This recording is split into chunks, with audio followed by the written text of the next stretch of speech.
Bonjour à toutes et à tous. On vous a peut-être déjà dit que vous étiez trop sensible, trop émotif ou trop émotive, que vous preniez les choses un peu trop à cœur. À force de les entendre, ces mots finissent par sonner comme une vérité. Et si en fait tout ça n'était qu'un énorme malentendu? C'est justement ce qu'on va explorer ensemble aujourd'hui. Alors voilà, la question centrale, elle est là. Et si ce n'était pas une question de trop, mais plutôt d'une connexion différente, peut-être plus profonde au monde qui nous entoure, aux autres, et puis à soi-même? Ce qu'on vous propose ici, c'est une exploration, un guide pour toutes les personnes qui cherchent à mieux comprendre leur monde intérieur.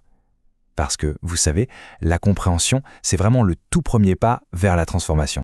Bon, pour bien comprendre de quoi il s'agit, pour vraiment le ressentir, je vous propose un petit exercice.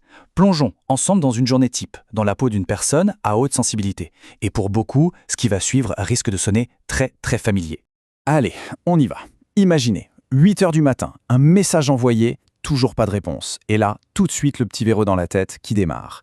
J'ai dit quelque chose qu'il ne fallait pas? Qu'est-ce que j'ai encore fait de mal? 11 heures, un collègue passe dans le couloir, pas un regard, pas un bonjour. Direct, la boule au ventre. Il m'en veut, c'est sûr, mais pourquoi? Et le soir, une petite remarque, vraiment toute bête, anodine. Et là, c'est le tsunami intérieur. Les larmes montent. Et juste après, bam, la culpabilité de réagir comme ça. Alors, est-ce que ça vous parle, ce genre de journée? Si ce genre de situation fait écho en vous, alors écoutez bien ce qui suit, parce que c'est absolument essentiel. Ce n'est pas un défaut, ce n'est pas un caprice, ce n'est pas un manque de caractère. Non, c'est bien plus profond que ça. C'est biologique. Et rien que de le savoir, de savoir qu'il y a une explication scientifique, eh bien c'est profondément libérateur. Ça veut dire que ce n'est pas de votre faute, ce n'est pas un choix, ce n'est pas que vous ne faites pas d'efforts. Et quand on comprend ça, on peut enfin commencer à sortir de ce cercle vicieux de l'auto-jugement, de la culpabilité permanente, et regarder ce qui se passe à l'intérieur avec un peu plus de curiosité et de bienveillance. Alors concrètement, qu'est-ce qui se passe là-haut? Les neurosciences nous éclairent pas mal là-dessus. Imaginez un système d'alarme ultra sensible.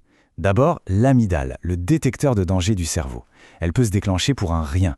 Ensuite, le cortex préfrontal, le centre de l'analyse. Il a tendance à mouliner, à tourner en boucle. C'est ça, l'hyperanalyse. Et enfin, le système nerveux, il met beaucoup plus de temps à revenir au calme après une alerte.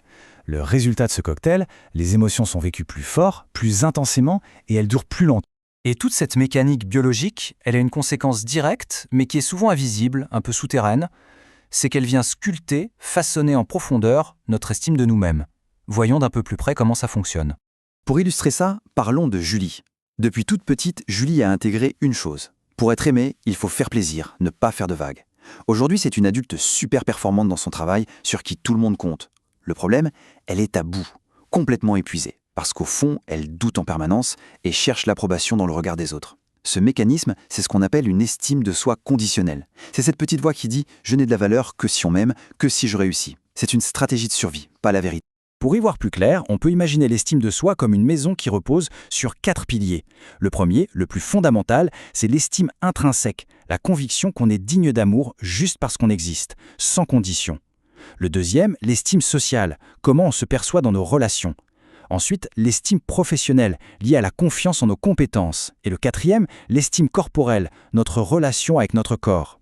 Identifier lequel de ces piliers est un peu fragile, c'est la première étape essentielle pour reconstruire une base solide. Bon, on a parlé des défis, on a posé le cadre, maintenant passons à la partie la plus lumineuse. Parce que cette sensibilité, ce n'est pas qu'une source de difficulté, loin de là. Il est temps de retourner la pièce et de découvrir les véritables trésors, les forces incroyables qui se cachent juste de l'autre côté. Cette image d'un bol réparé selon l'art du kintsugi est juste parfaite pour ça. Le kintsugi, c'est cet art japonais où l'on répare un objet cassé en soulignant ses fissures avec de l'or. L'objet n'est pas seulement réparé, il devient plus beau, plus précieux, plus unique, justement grâce à ses cicatrices. La question est là. Et si toutes ces choses qu'on a perçues comme des faiblesses, comme des fissures, étaient en fait ce qui fait notre plus grande force? Et là, j'ai une excellente nouvelle. La science nous le confirme. Le changement est possible. Ce n'est pas juste une belle idée, c'est une réalité biologique. Ça s'appelle la neuroplasticité. L'idée est simple. Notre cerveau, ce n'est pas du marbre figé, c'est plutôt de la pâte à modeler. Il peut créer de nouveaux chemins neuronaux tout au long de notre vie. Concrètement, ça veut dire qu'on peut, activement, apprendre à changer nos schémas de pensée et à valoriser nos forces. Alors parlons-en de ces fameux super-pouvoirs. Il y a d'abord cette empathie hors du commun. Pas juste comprendre, mais vraiment ressentir ce que l'autre vit. Il y a aussi une intuition très fine, ce sixième sens qui capte les ambiances, le non-dit. On trouve souvent une créativité débordante, une capacité à voir le monde sous un angle différent. Et puis bien sûr, cette capacité incroyable à créer des liens profonds, authentiques.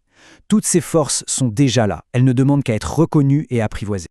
Ok, comprendre, c'est la première étape, c'est fondamental. Mais après la compréhension, vient l'action. La question c'est, comment on fait? Concrètement, par où on commence pour entamer ce chemin et reprendre les rênes de sa vie? On a souvent cette fausse croyance que demander de l'aide, c'est un aveu de faiblesse. En réalité, c'est tout l'inverse. Décider de se faire accompagner, c'est probablement l'un des plus grands actes de courage envers soi-même.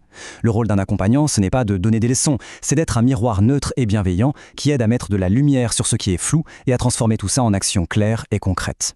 Et bien sûr, il n'y a pas de recette miracle. Chaque parcours est unique. Mais une approche qui marche, qui transforme, repose souvent sur des piliers solides. D'abord, la douceur, pour enfin arrêter de se juger. Ensuite, la connaissance, pour comprendre ce qui se joue en soi. Puis, la bienveillance, pour devenir son propre allié. Et enfin, et c'est capital, la responsabilisation. Réaliser qu'on a le pouvoir de redevenir l'architecte de sa propre vie. Juste le fait d'avoir pris ce temps d'exploration aujourd'hui, c'est déjà un pas de géant.